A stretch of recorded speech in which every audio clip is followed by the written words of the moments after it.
Prontinho, pode iniciar.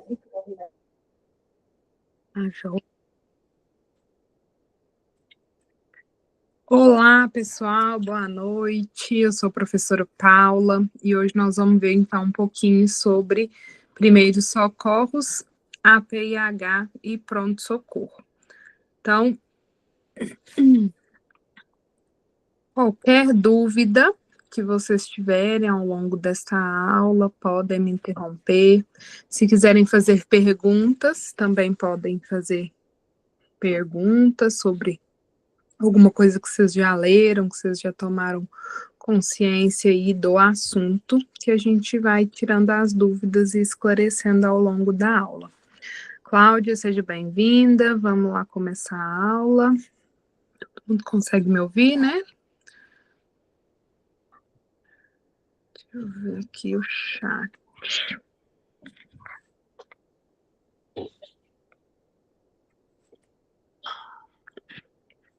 Então, vou compartilhar a tela aqui e a gente já começa, então, a leitura da apostila. Deixa eu achar ela aqui.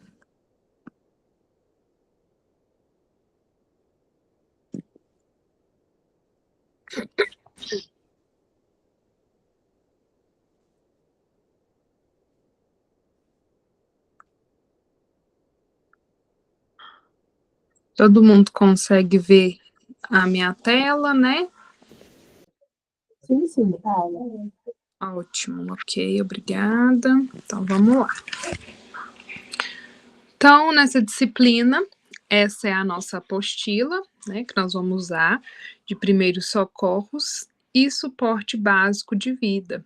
Né? Então, geralmente, a gente vai fazer uma atuação em urgência e emergência, onde a gente vai precisar, então, socorrer, né, onde a gente precisa ali de um perfil profissional mais proativo, ágil, calmo, que saiba lidar então com as emoções, né? Porque ali na urgência e nos primeiros socorros o pessoal precisa ter um certo preparo emocional pelas questões que chegam, né? Pela rápida tomada de decisão. Então, nós vamos ver hoje um pouquinho sobre este conteúdo. Então, aqui o nosso manual, né?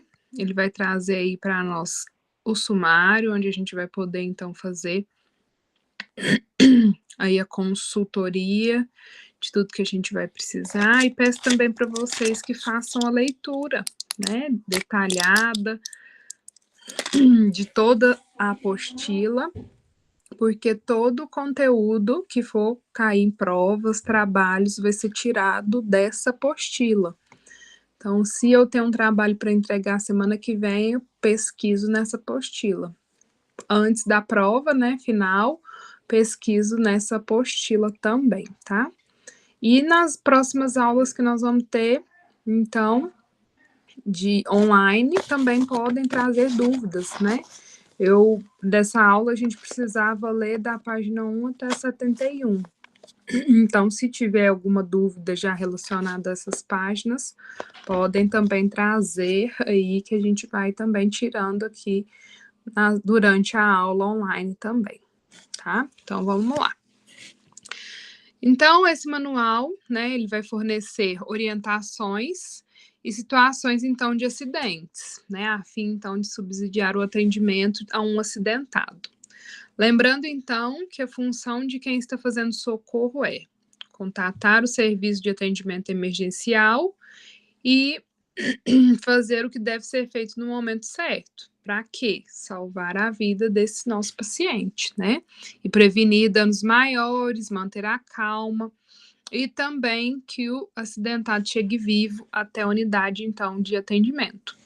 Calma, né? Serenidade e passar também para a vítima, né, o acidentado, confiança, né, que vai ocorrer tudo certo, porque ele já chega em um estado mais nervoso, né, devido à ocorrência, né, dependendo da gravidade. Então, transpassar calma, serenidade e confiança. Né, aplicar, então, claramente os procedimentos de primeiros socorros, né, ao acidentado, Impedir, então, que alguém ali, né, os curiosos, que às vezes param, né, no meio ali do caminho, vão ver o que está acontecendo, parei só para dar um pitaco, né, não entendo nada, mas olhei lá no Google e vi que se eu der água, quando acontece algum acidente, água com açúcar, a pessoa fica mais calma, né, então a gente precisa saber de algumas técnicas, algumas normas para a gente também poder saber intervir, né, na hora e falar com clareza.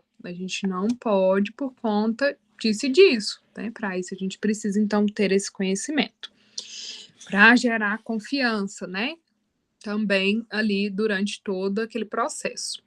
Então, ser o elo aí de informações, né, para o serviço de atendimento, quando esse acidentado chegar lá no serviço, colocar, né, ó, hoje, então, eu encontrei ele assim, né? Tava caído na rua, tava andando e passou mal. Eu tava passando na rua e encontrei ele assim, para eles saberem também como o serviço de atendimento emergencial vai lidar com a situação, né? Para eles descobrirem a possível causa também deste acidente, né? Ou deste socorro prestado.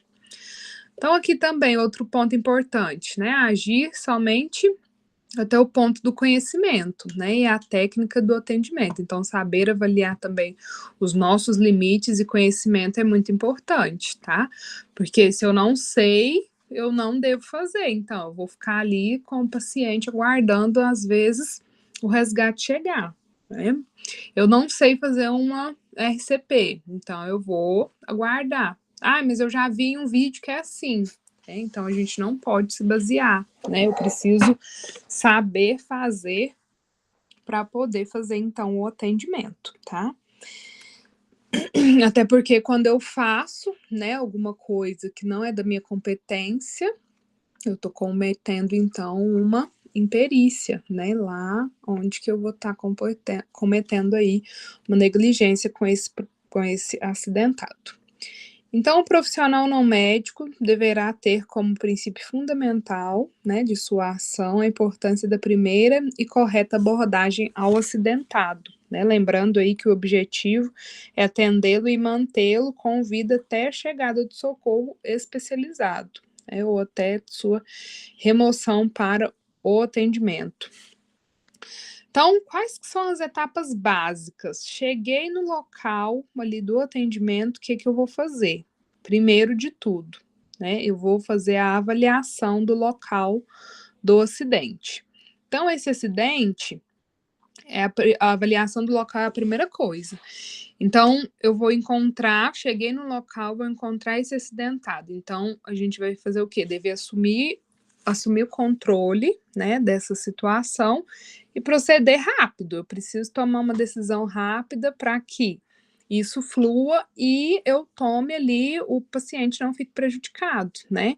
A gente não, às vezes não vai ter tempo de pegar o celular e, deixa eu consultar aqui no Google, ou consultar aqui na minha última aula que eu tive desse assunto, o que eu tenho que fazer? Não, a gente precisa ser rápido, porque 1 segundo, né, é definição aí de salvamento de vida desse nosso paciente. Então, a gente deve também, né, tentar manter aí o máximo de informações possíveis, né, o que aconteceu, o que estava fazendo nesse momento, né, evitar o pânico, procurar, então, a colaboração de outras pessoas, né, às vezes a gente vai pedir, né, gente, se afasta, não coloca a mão, não levanta a cabeça do paciente, não faz nada, não deixa ele aí, não mexe, para que então tudo flua de forma calma, né, não tenha nenhum aí apavoramento também durante. Manter afastados os curiosos, né, para evitar então confusão, porque a gente fala em acidente, a primeira coisa que a gente tem, né, os curiosos de plantão, que vem aquele tanto de gente querendo saber o que está acontecendo, por que teve o acidente, mas deixa eu ver quem que é, porque talvez eu possa conhecer, e a gente evita ao máximo, né, esses curiosos, para a gente não ter então problemas, né, e também ficar respaldado aí com a saúde desse nosso paciente. Então, ser ágil e decidido, observando rapidamente se existem perigos para o acidentado e para quem está prestando socorro, por exemplo. tá lá na rodovia, né? Caiu um poste em cima do carro. Então, se eu for lá prestar esse socorro, eu corro o risco de ser eletrocutado, né? Eletrocutado. Então, eu preciso ter essa consciência de não chegar lá para socorrer essa vítima, porque eu vou estar colocando a minha vida em risco. Então, eu vou precisar que alguém, né, de corpo de bombeiro, né, que faça ali o corte da energia e faça ali a testagem para ver se realmente essa energia chega ou não, para que eu possa, então, prestar o atendimento. Mas, se o paciente vai ficar ali, ele vai ter alguma coisa, né? A gente também precisa pensar que a gente também precisa ter, né, essa vida aí salva para poder protegê-los, né? E ajudar também no socorro. Então, a proteção do acidentado deve ser feita, então, com o mesmo rigor da avaliação, né, da ocorrência e do afastamento das pessoas, então, curiosas, ou que visivelmente tenham, então, perdido o autocontrole e possam prejudicar aí a prestação dos primeiros socorros. Então, é importante observar rapidamente, né, se existem perigos para o acidentado e para quem estiver prestando socorro nas proximidades da ocorrência. Então, a gente falou, né, dos fios elétricos, tráfego de veículos, às vezes eu preciso parar o trânsito, né, vou colocar lá um sinalizador que ali não vai poder passar carro até a gente resolver, né, andaimes, vazamento de gás, máquinas funcionando. Então, às vezes o paciente cortou ali naquela máquina, mas a máquina ainda está funcionando e pode ter riscos para mim e para esse paciente, para esse acidentado. Então, eu preciso interromper. Então, a gente precisa identificar aí se tem alguma pessoa que possa ajudar também. Desligar a corrente elétrica, evitar chamas, faíscas, né, fagulhas, afastar pessoas desprotegidas da presença de gás, né? Vítimas, então, retirar vítimas de afogamento da água, desde que a gente faça, então, com segurança, né? Para quem está colocando, para a gente não colocar a vida também em risco, né? Evacuar área em risco iminente de explosão ou desmoronamento, né? Isso tudo a gente vai fazer avaliação antes de prestar, então, esse atendimento. Então, avaliar o acidentado na posição em que ele se encontra, só mobilizá-lo com segurança. Então, eu não sei como que se faz essa mobilização. Eu vi uma aula, eu nunca fiz, então eu vou deixar para quem tem essa competência, né? Ó, eu não sei, vou ficar aqui do lado, não pode, eu sei que ele não pode mexer, não pode fazer nada, então vamos aguardar, né? Sem aumentar aí o risco e o trauma que ele já sofreu naquele acidente, né? A gente precisa preservar também. Então, sempre que possível, deve-se, então, manter o acidentado deitado de costa até que seja, então, examinada e até que saiba aí quais danos foram sofridos, né?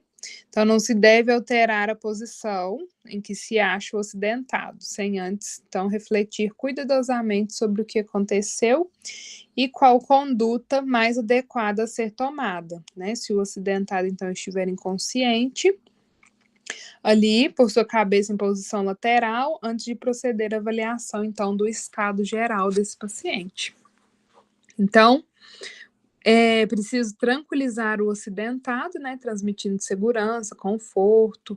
A calma do acidentado, então, desempenha um papel muito importante na prestação dos primeiros socorros. Então, o estado geral aí do acidentado, então, pode se agravar se ela estiver com medo, ansiosa e sem confiança de quem está cuidando dela. Então, quando a gente passa uma tranquilidade para esse paciente, ele também fica mais tranquilo, né? Ele vai ficar ali calmo, aguardando o próximo atendimento, porque ele está vendo que ele está sendo bem cuidado, que aquela pessoa que está fazendo o atendimento está realmente prestando um atendimento de excelência e de qualidade. Então, depois que eu avaliei o local, protegi, né, eu vou fazer o quê? Proteção desse acidentado. Então, agora eu vou focar completamente no paciente, né? Então, tirei qualquer risco que ele possa ter, né? Então, esse paciente vai chegar, vai estar ali, zero risco, não tem perigo de passar carro nessa hora que eu for fazer a proteção do acidentado, não tem perigo, às vezes, de uma máquina funcionar, não tem perigo de ter um choque elétrico, aí sim eu vou fazer, então, a proteção do acidentado. Lembrando também com o máximo de cautela, né, para que não ocorra nenhum dano também à nossa saúde e vida. Então, a gente vai fazer a avaliação e o exame do estado geral, né, do acidentado. Então, a avaliação e o exame geral de um acidentado de emergência clínica ou traumática é a segunda etapa básica, né, na prestação aí dos primeiros socorros. Então, ela deve ser realizada simultaneamente ou imediatamente. A avaliação do acidente e proteção do acidentado. Então, quais exames que a gente vai fazer para quando eu fizer essa proteção? Então, a gente geralmente chama, né, daquelas letrinhas, o famoso X, A, B, C, D, E, né? Que cada um, então, tem um significado, né? Onde que eu vou fazer, então, o cumprimento aí desses procedimentos e avaliar esse paciente. Então, eu vou precisar observar o estado de consciência, né? Se vai ter respostas, se ele vai falar o nome, se ele vai falar a idade, se ele está consciente ou não, né? Se ele consegue lembrar o que aconteceu. Então, eu vou estar estimulando esse paciente aí a me contar se ele estiver acordado. Respiração, se tem os movimentos torácicos, né? E abdominais, com entrada e saída de ar pela boca, né? Expansão torácica, que a gente também consegue fazer a contagem aí desta frequência, né? Também a questão dos batimentos, como que tá ali, né? Ver como é que tá, se ele tá através também dessa respiração, a gente vai conseguir também ver um pouquinho se ele tá ansioso, se ele tá nervoso, se ele tá, né, mais acelerado. E depois a gente vai verificar, então, se esse paciente também tem alguma hemorragia, né? Porque qualquer quantidade ali grande que possa sair desse paciente de sangue pode fazer ele virar a óbito aí em 5 minutos, ou menos que isso, tá? Então, eu preciso avaliar se realmente tem alguma saída aí de hemorragia, né? Avaliar se é de artéria ou é alguma hemorragia venosa, né? De um sangue venoso, também ficar em atento. As pupilas, né? Verificar o estado de dilatação e simetria, né? Se como que ela tá aí, as duas, tá iguais, fotorreagentes, se uma tá maior que a outra, isocóritas, né? Então, fazer essa avaliação. Depois a temperatura do corpo, observar, né? As sensações, como é que tá muito quente, não, tá tranquilo, tá muito gelado, eu preciso aquecê-lo, né? Então, a gente tem também que ficar atento nessas questões. Então, deve-se aí sempre, deve ter uma boa ideia, né? Bem clara, do que a gente vai fazer, para não expor desnecessariamente o acidentado. Verificando, então, se há ferimento com cuidado e não movimentá-lo excessivamente. Então, em seguida, nós vamos proceder rapidamente para o exame rápido, né, de diversas partes do corpo. Se o acidentado, então, está consciente, a gente vai perguntar: tem alguma parte que dói mais? Tem alguma parte que você está sentindo? Não consegue sentir? Não consegue mexer? E pedir para que ele aponte, então, onde que é essa dor, né, e movimentar os braços, as mãos, sempre aí que necessário. Então, onde que eu vou começar essa avaliação de exame rápido desse paciente? Então, eu vou fazer a avaliação da cabeça e do pescoço, né? A gente vai sempre verificar, então, o estado de consciência, respiração, palpar com cuidado o crânio, né? Ver se tem alguma fratura, hemorragia ou depressão óssea, né? Lembrando que isso tudo a gente vai fazer, então, com os paramentos adequados, né? A gente vai usar sempre luva para também nos proteger e também proteger esse paciente. Então, Da mesma forma, né, a gente vai proceder aí da mesma forma no pescoço, verificando então se tem algum pulso, né, na artéria, observando a frequência, ritmo e altitude e amplitude, né. Correr os dedos então pela coluna cervical, desde a base do crânio até os ombros, então procurando alguma irregularidade. Então solicitar que o acidentado movimente, né, levemente o pescoço, verificar se há dor na região, movimentar lentamente e suavemente o pescoço, né, movendo de um lado para o outro. Em caso de dor, né, pare qualquer mobilização desnecessária. Perguntar se ele lembra de como que foi o acidente, né, sobre aí a sensibilidade e a capacidade de desenvolvimento dos membros, visando confirmar, então, suspeita de fratura na coluna, então, cervical. Depois, feita a avaliação da cabeça e do pescoço, eu vou passar, então, para a coluna dorsal, né? Então, eu vou perguntar aí para esse paciente, esse acidentado, se ele sente dor, se a coluna dorsal dele, né? Vou passar para ver se tem algum acidente, tem algumas vezes perfuração, né? E descer da nuca até o sacro, né? Que é ali, finalzinho da nossa coluna vertebral. Então, a presença de dor pode indicar lesão, né? Na coluna dorsal. Feita a avaliação da coluna, depois eu vou verificar então o tórax, né? E os membros. Então, vamos ver se tem alguma lesão no tórax, né? Se quando o paciente respira, ele sente dor, se o tórax está comprimindo, né? Se teve alguma alteração, se está tudo certo. Então, fazer essa inspeção após fazer, então, a verificação aí da coluna. Então, solicitar, né, que ele movimente levemente os braços, né? Verificar se ainda existe dor ou incapacidade funcional, localizar, né? Pedir para ele falar onde que é a dor, para a gente fazer a verificação, verificar se tem edema, manchas, né? De alguma coisa, verificar se há dor no abdômen e procurar todo tipo de ferimento, mesmo que pequeno.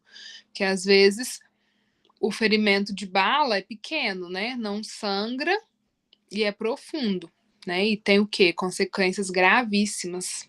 Então, apertar cuidadosamente, né, os lados da bacia para verificar se não há lesão, solicitar que se a vítima então tente se mover as pernas e verificar se há dor, né, ou incapacidade funcional. Então, não permitir aí que o acidentado de choque elétrico ou traumatismo violento tente a levantar, né, prontamente, achando que nada sofreu. Ele deve ser mantido imóvel, né, pelo menos para um rápido exame nas áreas que sofreram então alguma lesão, né? O acidentado deve ficar deitado de costas ou na posição que fique mais confortável para ele. Tá, ok. Esses são os atendimentos que eu vou fazer então para uma vítima que está consciente, né? Mas e o inconsciente? Como que eu vou atendê-lo?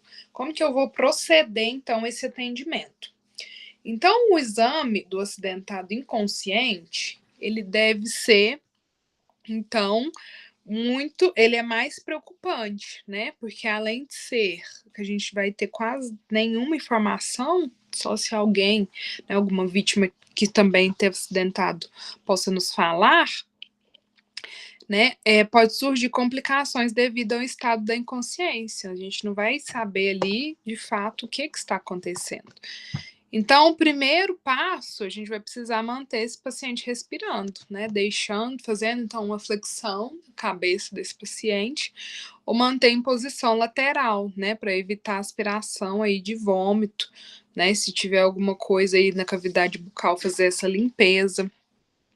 O exame deve ser, então, igual ao paciente consciente, né? Só que redobrado. Eu preciso colocar ali o máximo de cuidado, né, e atenção em cada etapa e olhar se teve, então, alguma outra alteração que eu não estou conseguindo verificar, né? Então, também, né, verificar a capacidade funcional, né, se o mesmo está correspondendo aí aos estímulos dolorosos, que é importante ter ciência aí que nos primeiros cuidados do acidentado inconsciente deverá ser, então, mínima, né? A observação, então, das seguintes alterações deve ter prioridade acima de qualquer outra, porque ela pode salvar a vida desse paciente. Então, eu vou precisar verificar, né, a falta de respiração, falta de circulação, né, não tem pulso esse paciente. Ele tem uma hemorragia, né, abundante, posso perder a vida dele, né, em segundos, perda dos sentidos. Então, e também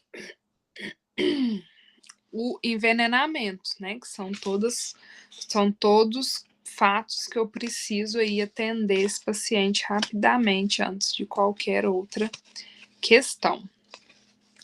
Então, né, para que não haja, então, para que haja, né, vida e necessidade de fluxo contínuo de oxigênio, então, para os pulmões, né, o oxigênio ele é distribuído, então, para todas as células do corpo, né, através do sangue, impulsionado, então, pelo coração.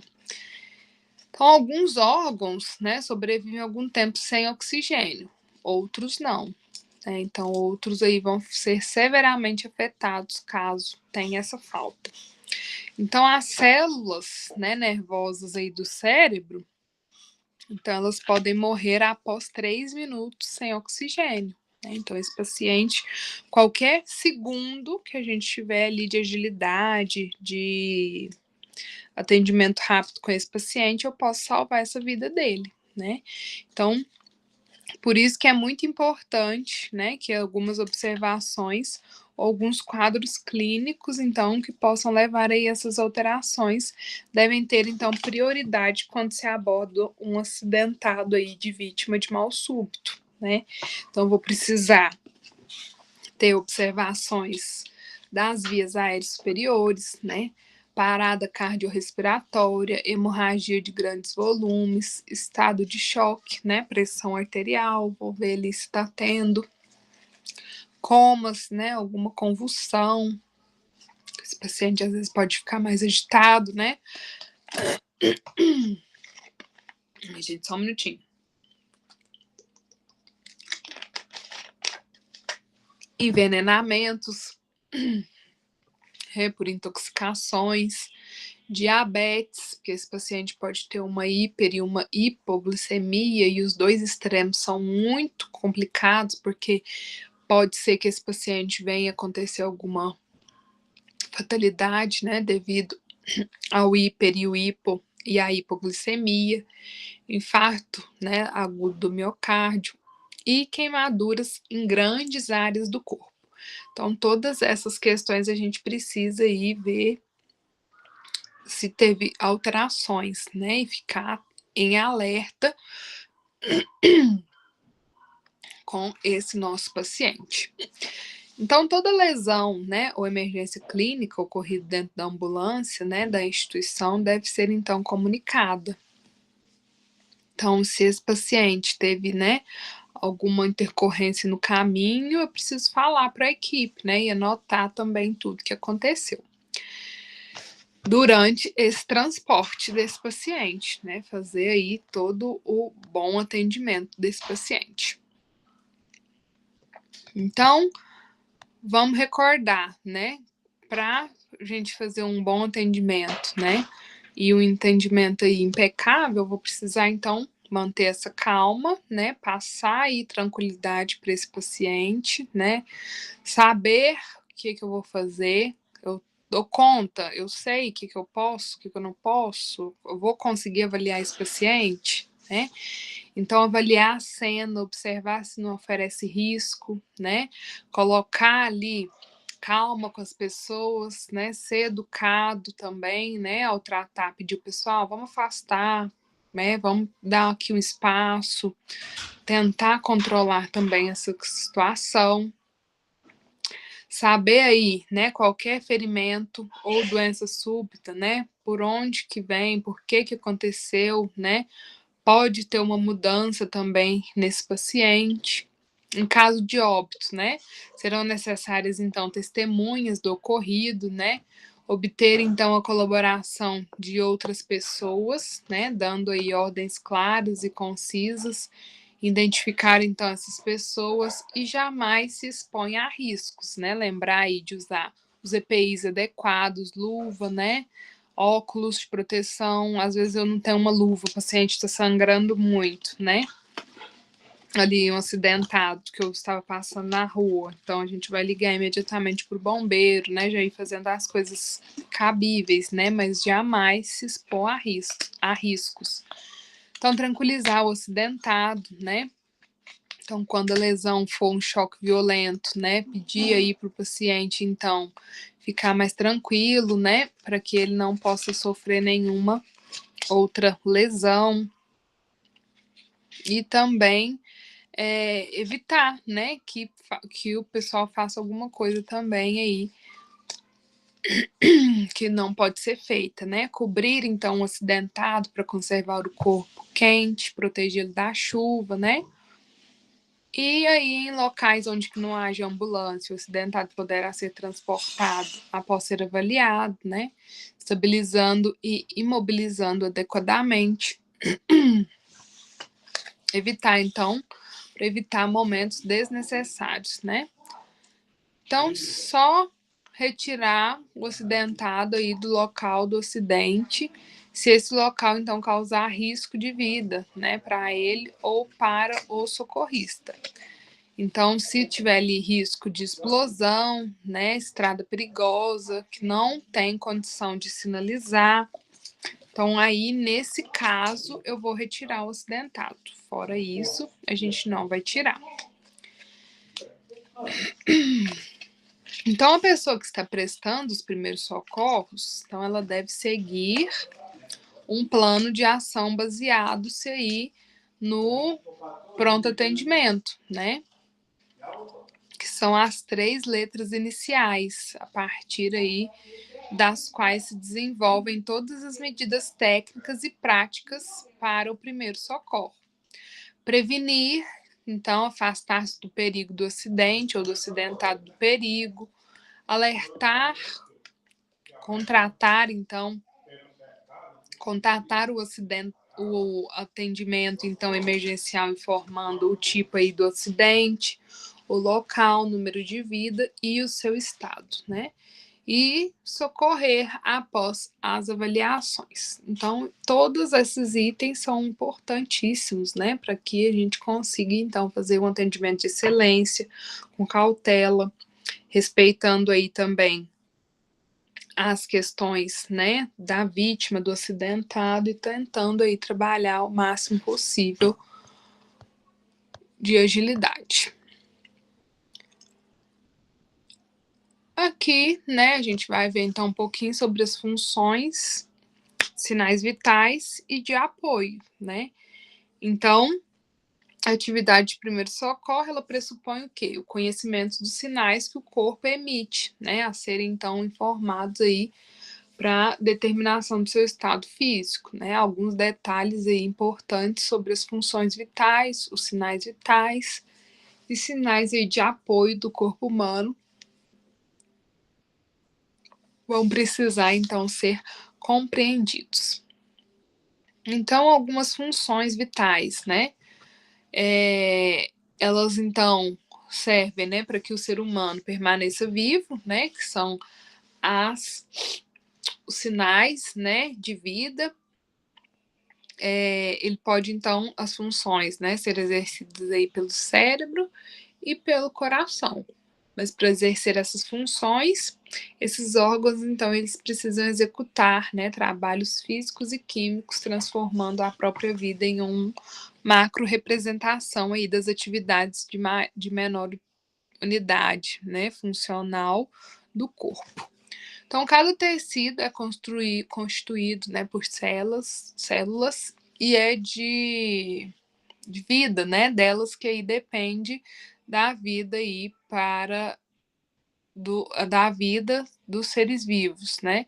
Então, as células vão tirar nutrientes para a sua vida diretamente aí do meio onde que se encontra, devolvendo-a, né, nos ambientes necessários aí para fazer então a atividade metabólica. Então, aqui a gente vai ver um pouquinho das funções, né? Como que o organismo vai, então, fazer essas funções, né, do corpo humano, que são controladas, né, lá pelo sistema nervoso, e ele vai fazer, então, a estruturação por células, né? Muito especializadas ali, organizando em alto grau de complexidade, né, estrutural e funcional.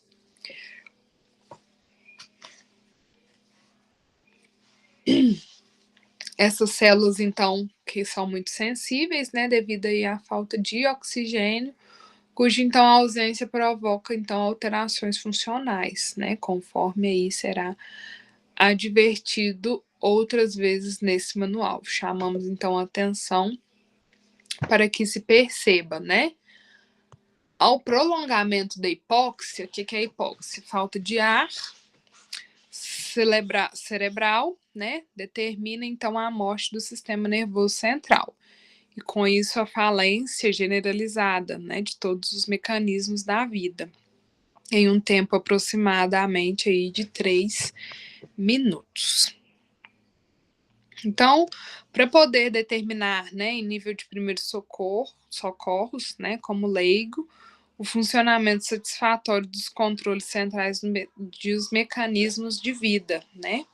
Então, é necessário compreender os sinais indicados, chamados aí de sinais vitais. Então, o que é esses sinais vitais?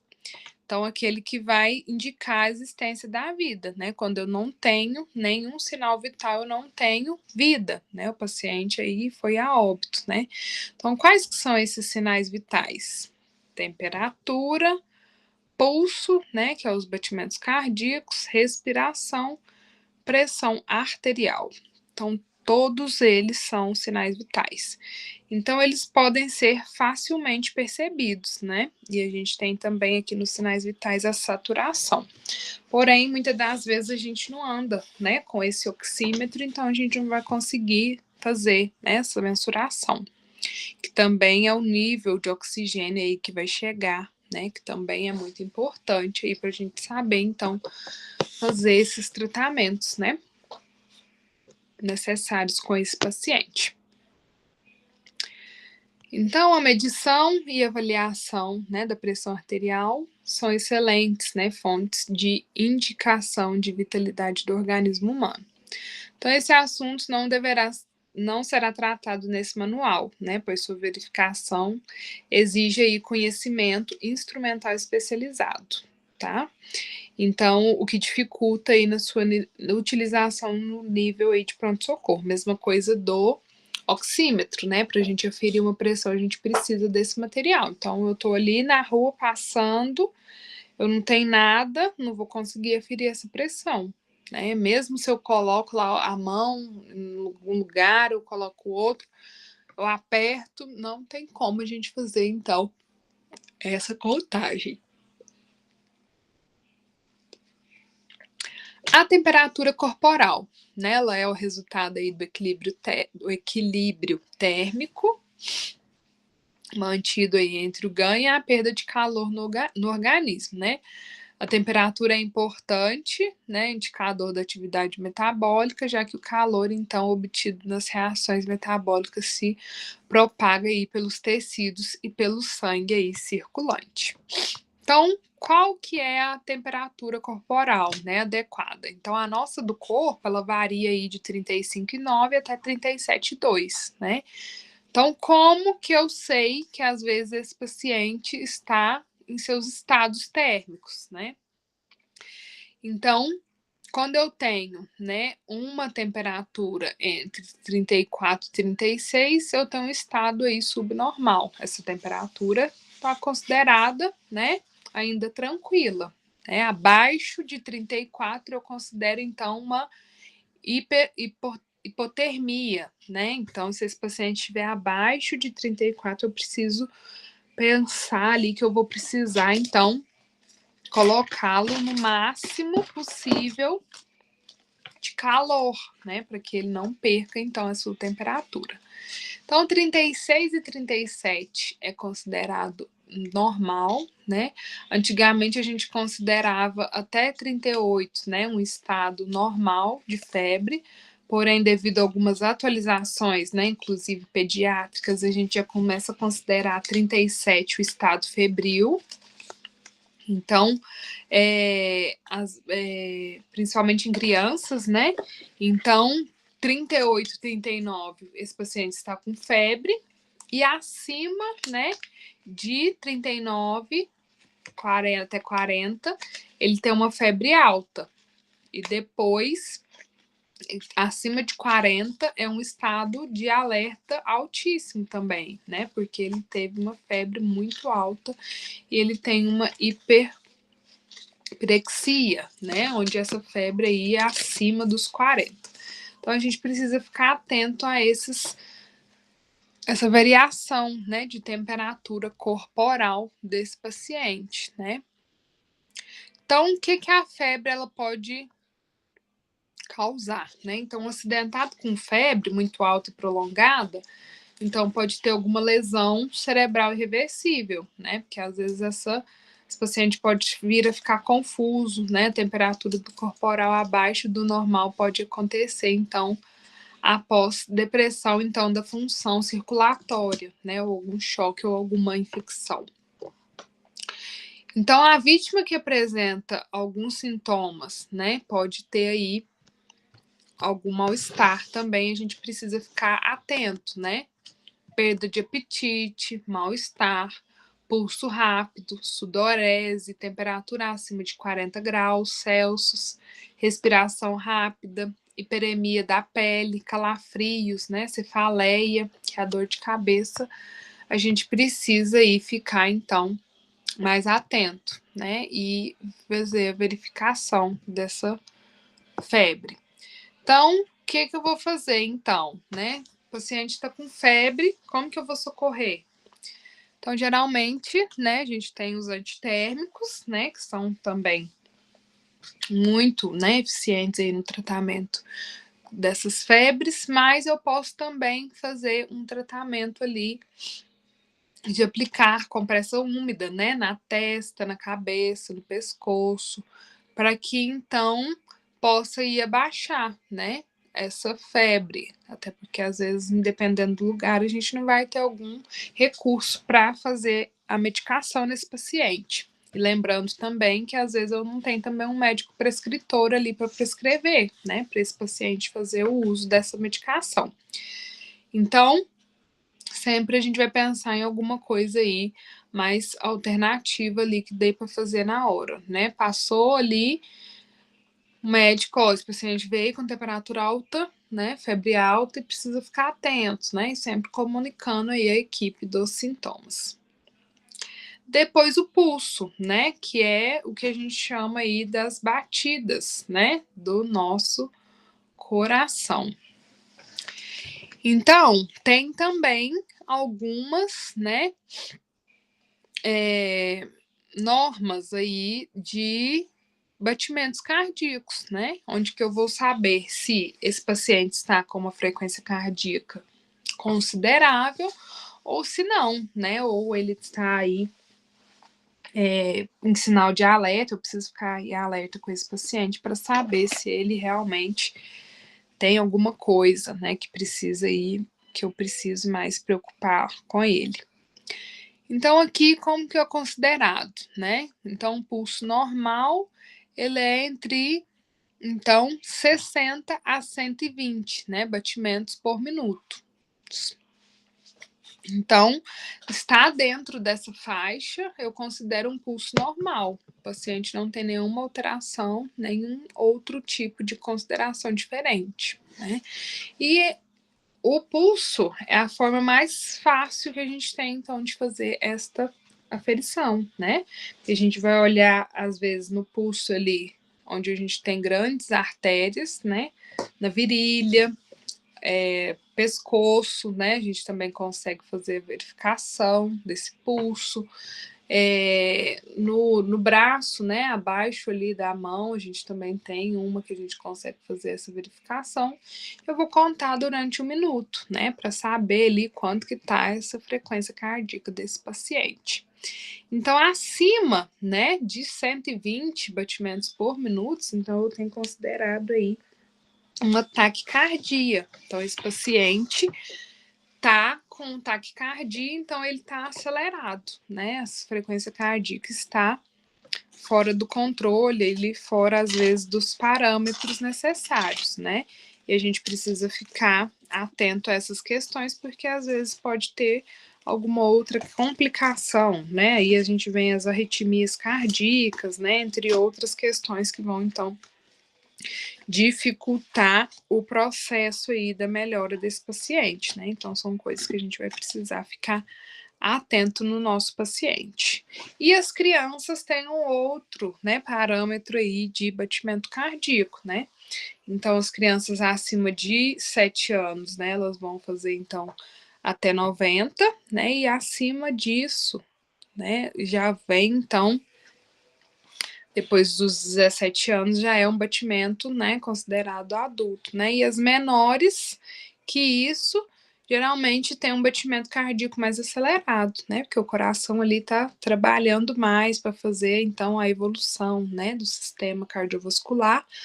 Então, ele às vezes vai trabalhar mais rápido, né? Então, entre 80 e 130. Né?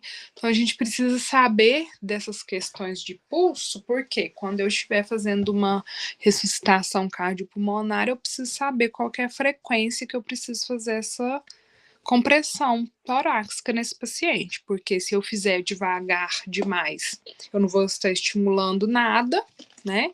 Então pode ser que fique em vão ali a minha compressão, e se eu fizer às vezes rápida demais também, né? Às vezes vai ter algumas consequências aí para esse paciente, né? Então por isso é importante a gente saber como que eu faço esta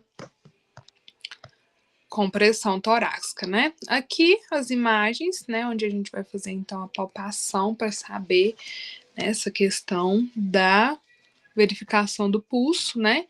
Então ali no pulso radial, carotídeo, né, virilha, a gente coloca sempre 2 dedos ali e faz essa verificação desse pulso no paciente. Então aqui algumas veias, né, que a gente também pode usar, veias, né, que tem aí a localização desse pulso.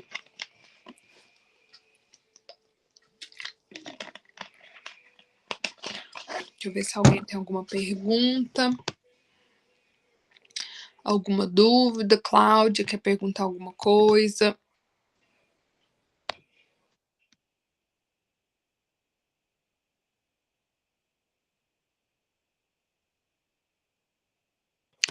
Mandar no chat também. Vou abrir aqui para ver se tem alguma coisa no chat.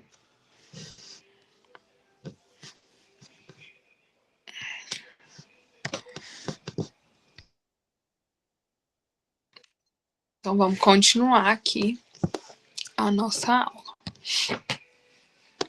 Então, aqui, né, os pulsos aí de localização, onde a gente vai encontrar, então, fazer a localização desse pulso. Depois a respiração, né, que é a via aí também importantíssima, né, onde a gente vai saber, então, a frequência respiratória desse paciente. Então, como que eu faço também essa inspeção, né, da respiração? Então, eu vou olhar o tórax desse paciente, né, mas lembrando que quando eu vou fazer a contagem da respiração, eu não posso contar para o paciente que eu estou contando a respiração, porque ele automaticamente vai começar, então, né, respirar com mais intensidade, e isso vai atrapalhar a contagem. Então, eu preciso aí que esse paciente, a gente fala às vezes que vai fazer a contagem aí do pulso, né, e conta a respiração para que o paciente não note, né, que tem aí a gente fazendo essa respiração. E a mesma coisa, por que eu preciso saber da respiração? Porque quando eu tiver, às vezes, né, ali fazendo um atendimento de parada cardiorrespiratória, eu preciso saber quantas ventilações, né, eu vou usar nesse paciente para que ele possa, então, respirar também. Então, por isso que também é importante fazer esta adequação aí na respiração.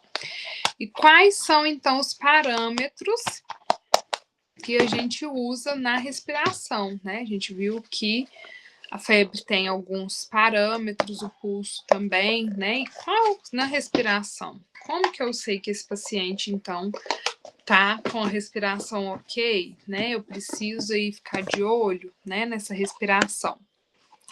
Então, a primeira coisa, né, com os tipos de respiração. Então, eu tenho a eupneia, né, a respiração, então, que ela fica presa por movimentos regulares, sem dificuldade, dentro do parâmetro que a gente viu. Então, essa respiração está ótima, tá ok, dentro da média.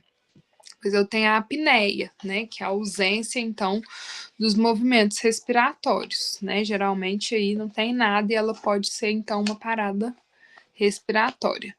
Depois uma dispneia, né? Dificuldade, então, na execução dos movimentos respiratórios. Então, a gente vê que ele respira com mais dificuldade, né? Eu tô puxando o ar para conseguir fazer essa respiração.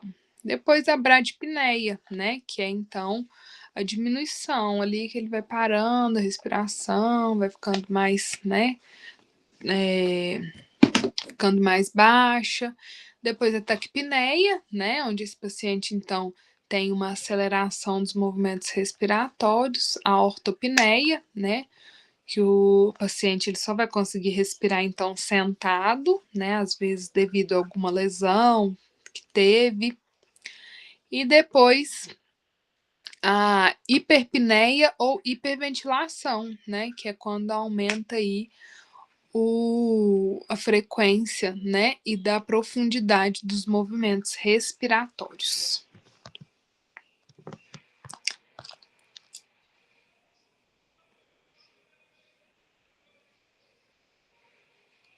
Depois a gente tem então a pressão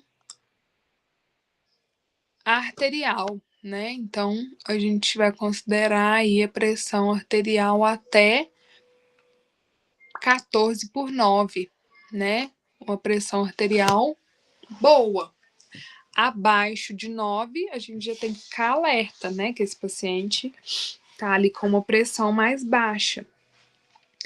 E acima, né, de 14/9, o paciente já tem uma hipertensão.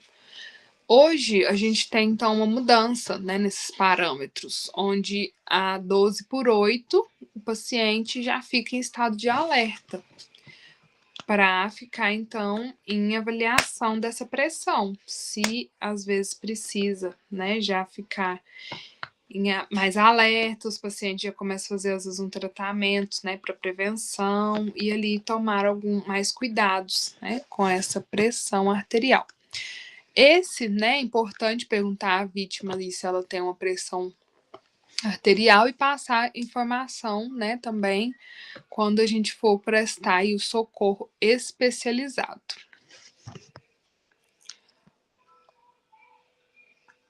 Então, a medição, né, da pressão eu vou fazer, né, com o aparelho específico. A gente, às vezes, muitas das vezes não vamos conseguir, né, fazer, então, com outros aparelhos, né, e fazer também como se a gente fosse fazer, então, a verificação do pulso, né, ou da frequência respiratória. A gente não consegue porque precisa aí de aparelhos para fazer esta avaliação. Então, as pupilas, né, onde a gente vai fazer, então, a inspeção também, para saber se essa pupila, então, está de acordo, né, dentro aí das medidas para alterações, né? Então, o que provoca alteração dessa pupila? Estresse, tá? Devido aí, às vezes, ao acidente, né? Parada cardíaca, abuso de drogas, né? Traumatismos, então altera, né? Colírios também, né? Pode aumentar, intoxicações também, tudo pode fazer, então, esta alteração dessa pressão da pupila. O estado de consciência, né, onde a gente já viu também essa questão do estado de consciência, onde que é um sinal importante, né, a consciência plena, o estado em que uma pessoa, então, mantém o nível de lucidez, né, permite, então, perceber normalmente o ambiente, né, que tá, o que aconteceu, ela consegue então conversar, né, para saber também, para a gente saber o que ela tem. Então, quando se encontra aí um acidentado capaz de informar, então, com clareza, né, sobre o estado físico, pode-se dizer que a pessoa está perfeitamente consciente, né? Então, no entanto, não há situações em que a pessoa pode, então, apresentar sinais de apreensão excessiva, né? Olhar assustado, face contraída de medo. Então, a pessoa, geralmente, ela não está no estado pleno da consciência, mas já é um passo que ela poder, então, estar consciente. Depois também, muito importante, né, para a gente fazer essa. Só um minutinho.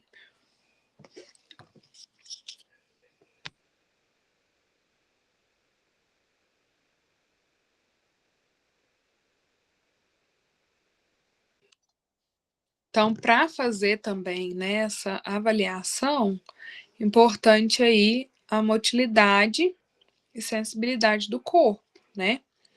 Pedir que a vítima, né, de acidente de traumatismo, né, ela movimente os dedos da mão superiores, dedos do pé, para até a gente saber, né, olha, esse acidente foi mais prejudicial, ela está incapaz de movimentar, ela consegue mexer, ela teve alguma distorção, né, no corpo ali, para a gente saber também identificar qual que é a causa desse acidente, né, se foi às vezes uma outra questão, né, de AVCs, né, infarto, para a gente fazer também essa percepção da vítima para saber acidentou porque teve um mal-estar, né?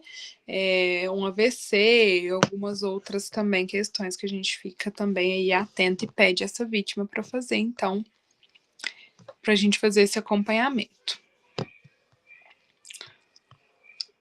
Depois, gente, tem aqui, então, outra questão que a gente vai entrar agora, que são as questões do atendimento, né? Então, de algumas patologias, onde são patologias de primeiros socorros que pode acontecer. A gente tem um acidentado, né, que às vezes pode ser um acidente automobilístico, né, outras questões, mas agora a gente tem umas patologias que são consideradas, então, urgências, né, que a gente também precisa atendê-las. Então, a primeira aqui, né, é a asfixia, né, então, ela pode ser definida aí como uma parada respiratória, né? Mas o coração ainda está funcionando. Então, ela é causada por alguns tipos de trauma, né? Então, pode atingir aí a cabeça, né? Pescoço, boca, tórax, fumaça, né? Incêndio, afogamento. Então, nesse caso, a gente vai identificar a dificuldade, então, respiratória, né? Pela respiração.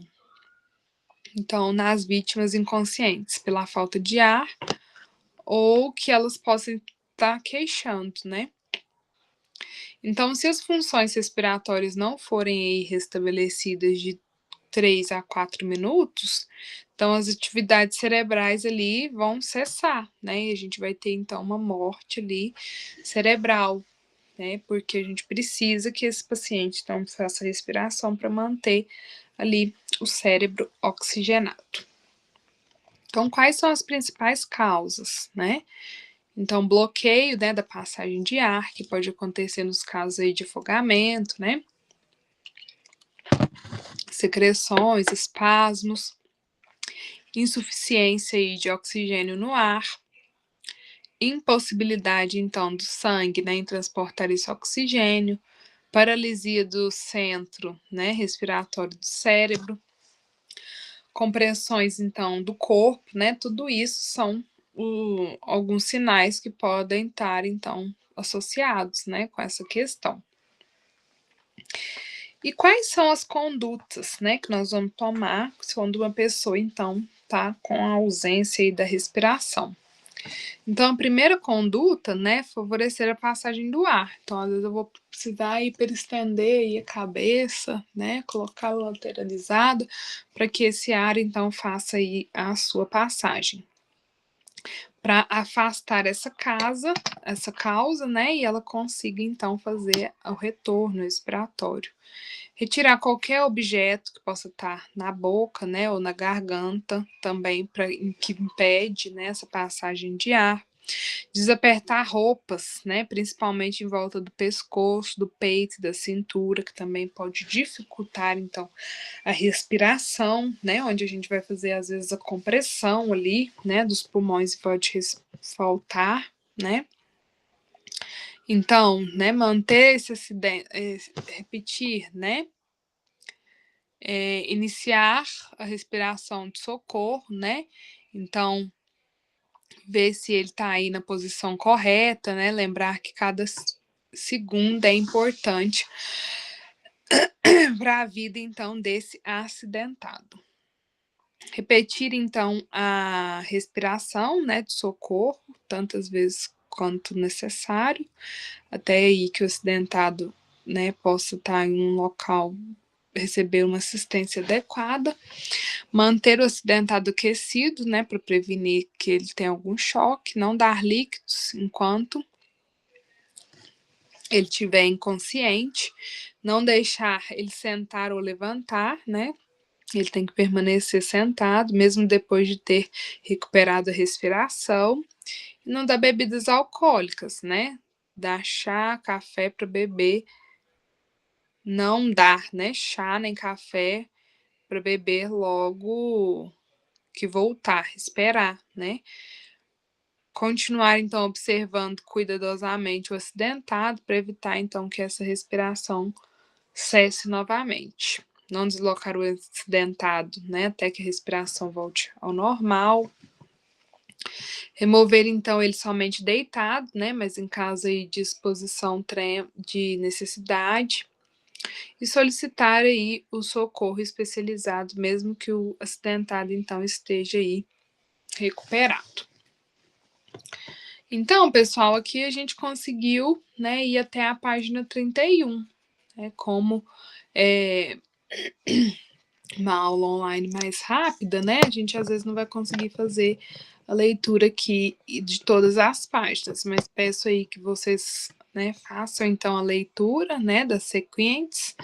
Na próxima aula a gente vai dar uma revisada aqui rápida, né, nessas aqui que ficaram então faltando, né? A questão aqui que também é muito importante da ressuscitação cardiorrespiratória, que inclusive a gente vai usar muito, né?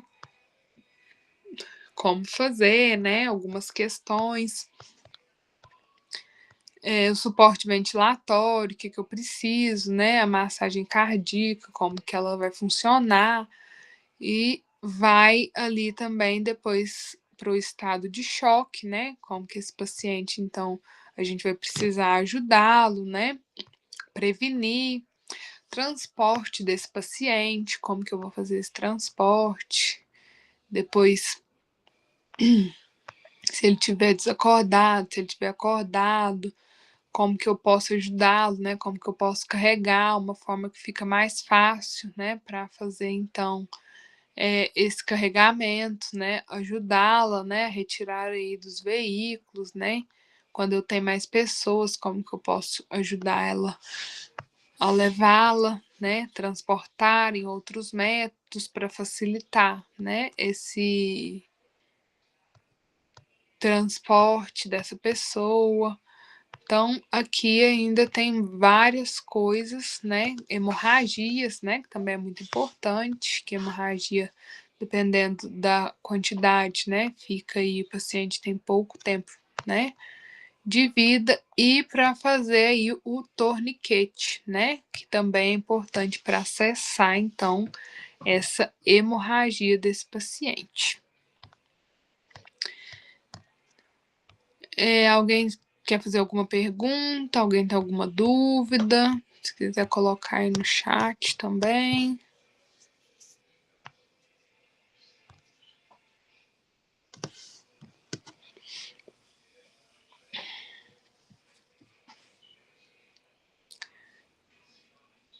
Então, por hoje a gente encerra a nossa aula, né? Primeiro encontro.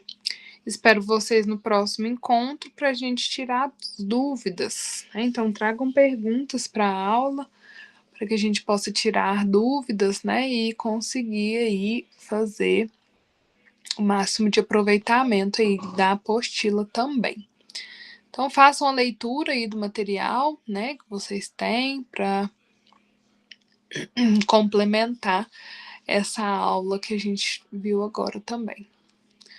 Então, boa noite e até a próxima aula. Tchauzinho, Paula. Obrigada. Boa noite. Boa noite.